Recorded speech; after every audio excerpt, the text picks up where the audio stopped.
दोस्तों स्वागत है आप सबका मेरे YouTube चैनल पर जिसका नाम है हिंदी नेट JRF क्लास और मैं आदित्य पाठक आप सबका इस चैनल में हार्दिक स्वागत करता हूं।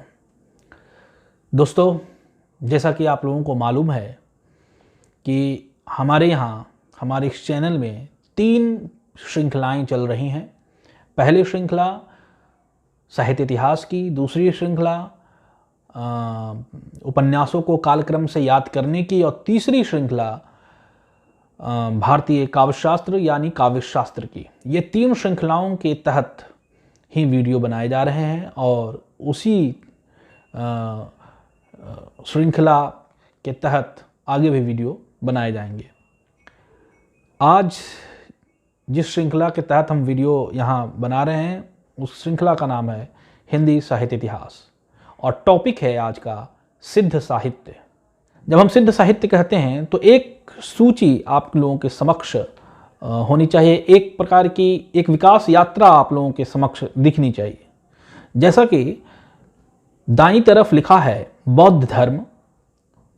बौद्ध धर्म आने वाले समय में 2 भागों में बट गया। पहला भाग हीनयान, दूसरा भाग महायान। यानी हीनयान में सिर्फ सन्यासी ही रहते थे और महायान में सारे लोग गार्हस्थ्य जीवन जीने वाले भी सब लोगों को उसमें स्वागत था। यही महायान शाखा धीरे धीरे विकसित होती गई और उसमें थोड़ी बहुत तंत्र मंत्र यानी लोगों को आकर्षित करने की धीरे धीरे जो प्रवृत्ति बढ़ती गई, उसी में यह महायान शाखा फिर वज्रयान शाखा में तब्दील हो गई। फिर धीरे धीरे उसमें और प्रकार की सहजता आने लगी और प्रकार की वो आम जन को आकर्षित करने के लिए बहुत सारी चीज़ें ऐसी उसमें मिलती गईं जो लोगों को आकर्षित करती रहीं। तो इससे वह और सहज बन गई और वह वज्रयान शाखा धीरे धीरे सहजयान में तब्दील हो गई और इसी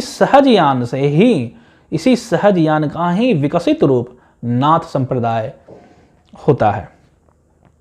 तो एक प्रकार की ये चीज़ें हमें दिमाग में रखनी है। ये सामान्य सी बातें हैं, मोटा मोटी बातें हैं जो हमें समझ लेनी है। सिद्ध साहित्य के बारे में और हमें जानकारी ये है कि सिद्ध साहित्य में यानी वज्रयान तत्व का प्रचार करने हेतु जन भाषा में लिखित साहित्य को ही हम सिद्ध साहित्य कहते हैं।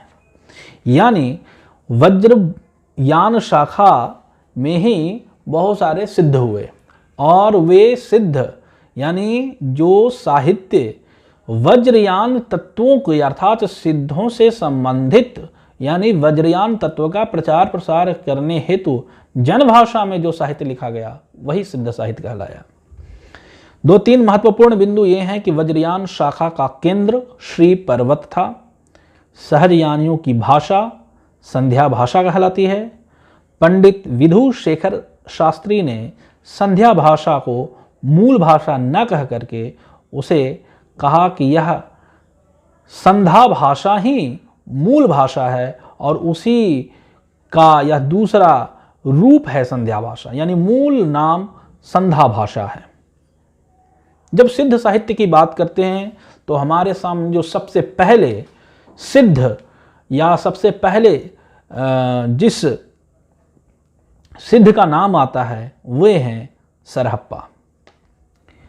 सरहप्पा का जन्म राहुल सांकृत्यायन ने 769 ईस्वी माना है और विनय तोष भट्टाचार्य ने 633 ईस्वी माना है। सरहप्पा का दूसरा नाम सरोज व्रज है और राहुल भद्र है, यानी सरहप्पा के 2 नाम अन्य और हैं।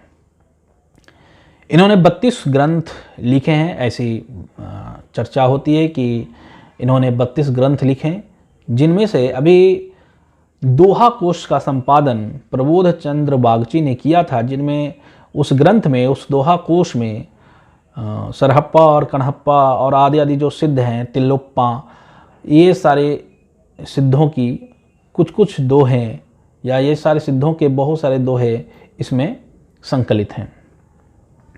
तो एक प्रकार का यह कोश है। जैसा कि नाम से ही विदित है। बच्चन सिंह ने ये सरहप्पा के विषय में कहा कि आक्रोश की भाषा का पहला प्रयोग सरहप्पा में ही दिखाई देता है। या पूछ सकता है कि यह पंक्ति दी जा सकती है कि आक्रोश की भाषा का पहला प्रयोग सरहप्पा में ही दिखाई देता है, यह किनका कथन है?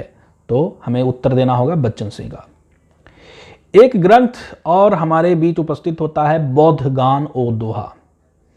यह महामहोपाध्याय हरप्रसाद शास्त्री जी द्वारा संपादित ग्रंथ है और इसमें सरहप्पा और कृष्णाचार्य का दोहा संग्रहित है।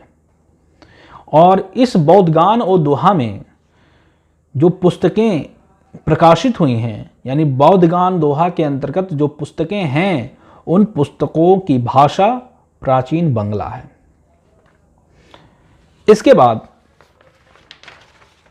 बात आती है और जो महत्वपूर्ण बातें हैं वो महत्वपूर्ण बातें इस प्रकार हैं कि मुनि दत्त और अद्वैय वज्र ने सिद्धों की भाषा को संध्या भाषा कहा था।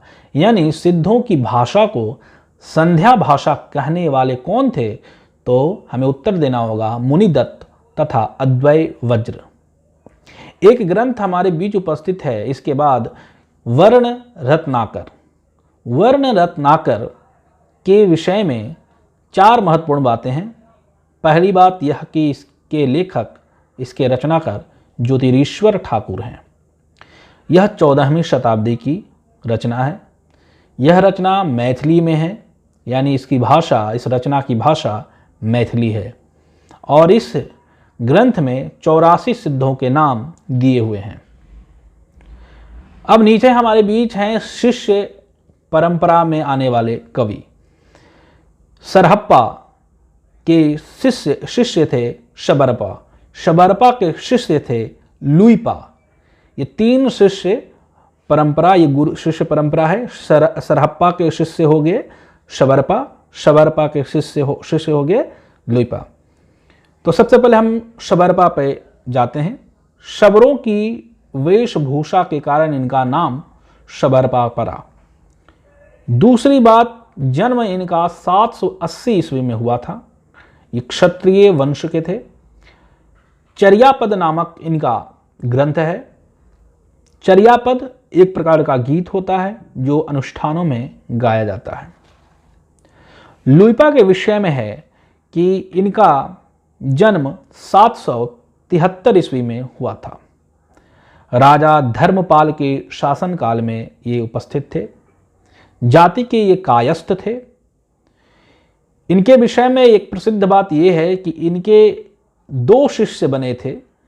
उड़ीसा के राजा दारिकपा और मंत्री डिंगीपा इनके शिष्य बने थे। 84 सिद्धों में लुइपा का स्थान प्रथम और सबसे ऊंचा है।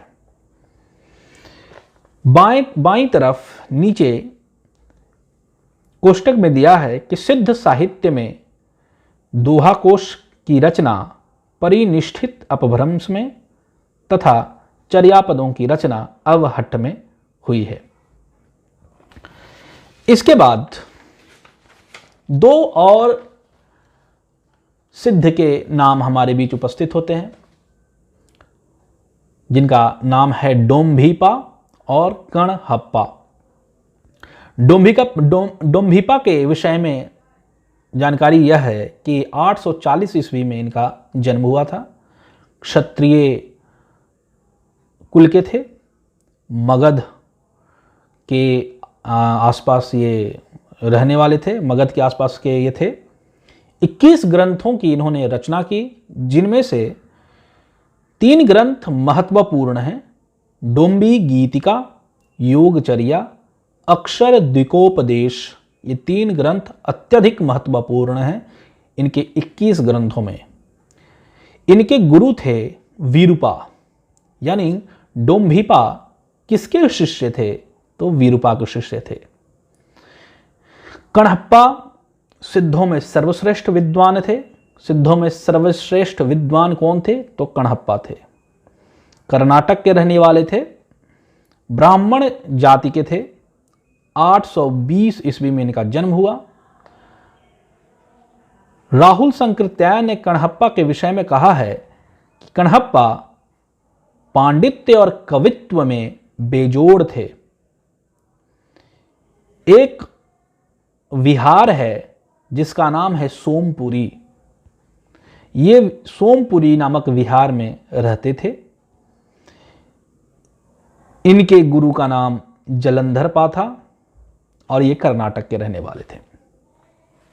इस तरह से आज हम लोगों ने सिद्ध साहित्य के अंतर्गत जो भी महत्वपूर्ण बातें थीं उन्हें हम लोगों ने जानी, और इसके अतिरिक्त अगर कोई और बातें सिद्ध साहित्य के अंतर्गत आएंगी तो उन्हें हम अगले वीडियो में देखेंगे। अन्यथा हम दूसरे टॉपिक पर अगले वीडियो में विचार करेंगे।